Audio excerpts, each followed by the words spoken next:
All right, so 2001, A Space Odyssey. It's hitting Tubi on January 1st, and you guys, you really want to talk about this one. Yeah. We've got articles stacked up about the film's legacy, Right. some stuff on Kubrick himself, Mm. and then this crazy discussion thread from CBR.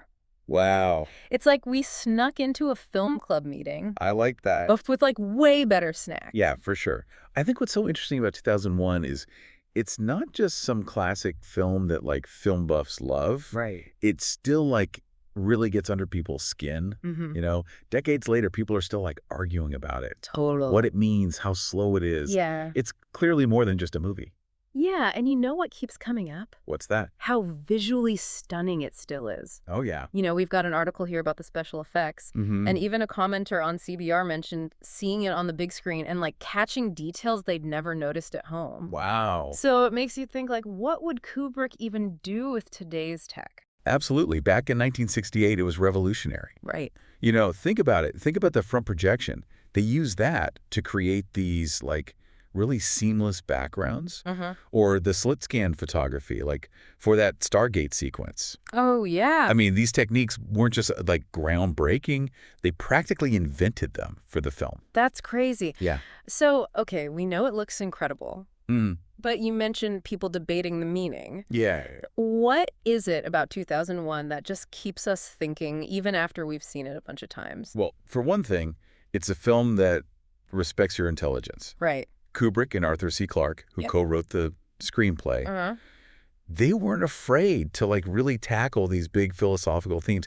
They weren't giving you easy answers. Yeah. They weren't like spoon-feeding the audience. Right. They really trusted the viewers to engage with the material Yeah. and kind of like come to their own conclusions. Right, and that ending. Oh, the ending. Yeah. Forget about it. We've got comments on this CBR thread that range from profound masterpiece to Yeah. I literally fell asleep. Right. Why such a stark divide? I think some of it comes down to expectations. Yeah. You watch a sci-fi film today, you're probably expecting spaceships battling it out, Yeah. clear-cut heroes and villains. 2001 is like a totally different beast. Yeah. It's more concerned with like the journey of humanity, Yeah. our relationship with technology, Uh-huh. the vastness and mystery of the universe. It's like sci-fi as existential poetry, Oh, I like that. not like action-adventure. Oh, that's good. Yeah. It's true that pacing is very deliberate, even slow at times. Some folks might find that frustrating. Sure, yeah. There's one commenter here who actually admitted they found it boring years ago. Oh, really? But now that they're older, they're kind of curious to give it another go. I love that. Right. It just shows how our experiences like shape how we see art. What might have seemed slow or confusing years ago Yeah. could like totally resonate with you now. Right. That Yeah. you've, lived a little, Lived a bit. pondered some of those big questions yourself. Yeah. Yeah. All right. So 2001 is this masterpiece that sparks debate. Res. But there was a sequel, right? Yeah. 2010. 2010. And let me tell you, this CBR thread does not hold back showing their feelings about it. Wow. We've got someone saying Peter Hyams, the director, Yeah. should be beaten for making it. Oh my goodness. Talk about passionate fans. Wow. Sequels are a tricky business. I know, right? Especially when you're following up something as iconic as 2001. Like, how do you even begin to follow that act? Exactly. Yeah. And 2010, while it has its, it's got its good points and it got some pretty decent reviews, Yeah. it took a very different approach, Right. where Kubrick really embraced the ambiguity. Yeah. Hyams went for something much more conventional, Yeah. more explanatory. Right. He gave answers, closure, which, might have appealed to some viewers. Yeah. But you could argue that it really lacked that enigmatic power. Right. It's like explaining a joke. Exactly. Right. Yeah, Sometimes the mystery is part of the appeal. totally. So while 2010 might not have reached the same level, it really says a lot about the impact of Kubrick's original vision. Yeah, for sure. So let's talk about the man himself. Okay. Stanley Kubrick. Yes, I mean, the name alone I know. just evokes cinematic genius. Absolutely. This guy tackled war, horror, satire, He did it all. Dr. Strangelove, A Clockwork Orange, Yep. The Shining, Full Metal Jacket. Incredible. This guy did it all. Yeah, and he did it all with this, really distinct style. Right. What's remarkable about Kubrick is not just how many different genres he did, but it's that, like, he was so in control of his vision. He was such a craftsman. Yeah. Obsessive with every single detail. Yeah. Willing to push boundaries, challenge himself. Totally. Challenge the audience. And you mentioned he was detail-oriented. Oh, yeah. Well, I found this little tidbit. Okay. That Kubrick was actually working on a Napoleon film. Get off. Way before Ridley Scott's recent project. Oh, absolutely. Right. Kubrick was fascinated by Napoleon. Wow. I mean, legendary. Yeah. He spent years researching. He, amassed thousands of pictures. Oh, wow. He was scouting locations. The scope of his vision was immense. Right. But that was Kubrick. Yeah. Always aiming for the epic. Yeah. Makes you wonder what that film would look like. Oh, yeah. We were talking about the guy who insisted on shooting a candlelit scene in Barry Lyndon with only natural light. Wow. Can you imagine the logistics of a Kubrick Napoleon epic? It's mind-boggling. Yeah. And knowing how much of a perfectionist he was. It's probably a good thing it never actually happened. Yeah. The scope might have been too much. Yeah. Even for him. Right. But hey, that's part of what makes Kubrick so fascinating. Totally. Right. Always striving, always pushing the limits of what you can do in cinema. Absolutely. And speaking of pushing limits, Yeah. let's think about 2001 in context. Okay. It premiered in 1968. Right. A time of just crazy social and technological change. Yeah. The space race was happening. The Vietnam War was raging. Right. It must have felt like the world was on a knife's edge. It's so crucial to think about that when you're watching 2001.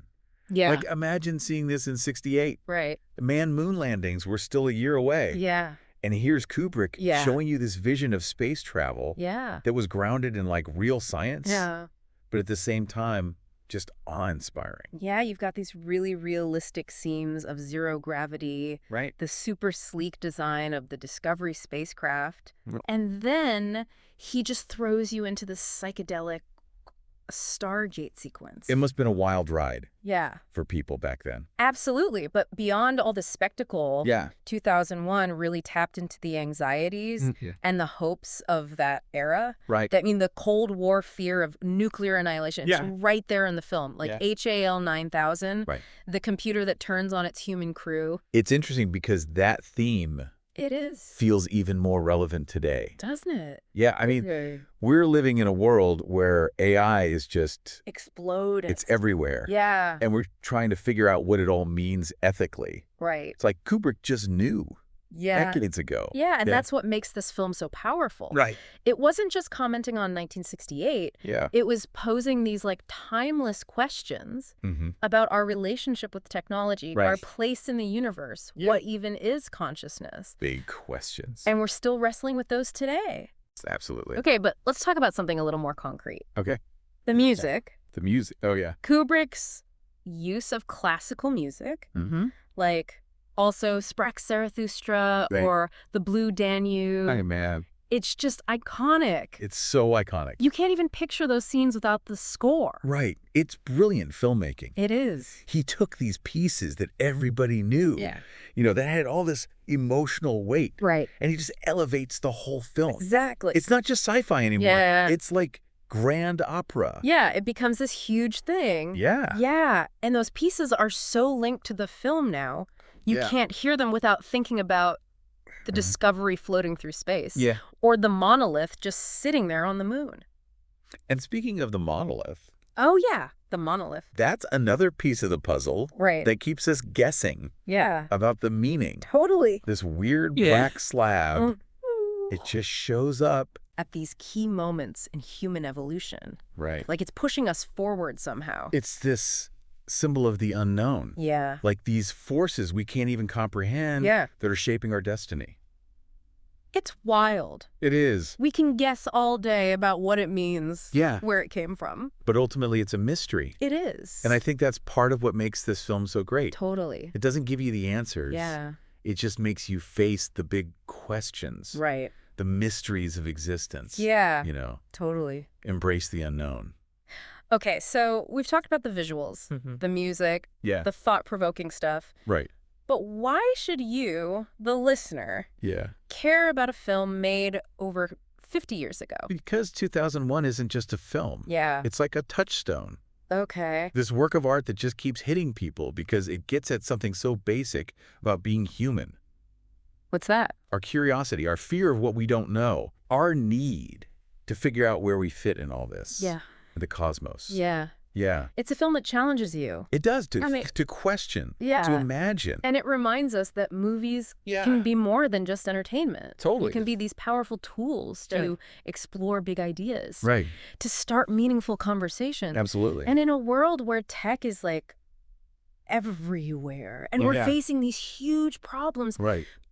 2001 feels, I don't know, more relevant than ever. Absolutely. It's like this reminder that progress, you know, it comes with a price. It does. And that we get to decide what the future looks like. It's a call to be careful, to be curious but also cautious. Yeah. Like when Dr. Floyd is checking out the monolith, we got to be careful as we step into the unknown. Right. Whether it's AI or space travel or even like messing with genes. Right.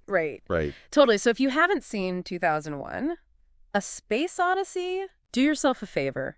Catch it on Tubi. It's going to be good. And even if you have seen it, maybe it's time for another watch. Exactly, because like any great art, 2001, it just keeps giving you more over time. You see new things. Your perspective changes. You notice new things. The world makes more sense, or less. Who knows? And who knows? Maybe you'll feel differently about that ending this time. That's right. So here's a thought. Okay. What if Kubrick was making 2001 today? Oh. With all the crazy tech we have now, yeah. How do you think he'd do it? Yeah. Would he be even bolder? Right. Lean into those deep themes even more? That's a great question. It is. So while you're watching, keep that in mind. Let the film wash over you. Yeah. Let it challenge you. Yeah. Make you think. Right. And don't be afraid to tell us what you come up with. Yeah. We love a good discussion. We do. That's what this is all about. That's what it's all about, exploring these fascinating topics. Right. Getting into the nitty-gritty. Yes. Keeping the conversation going. Absolutely. So until next time. Yeah. Happy viewing. Happy viewing. And keep those minds open. Keep them open.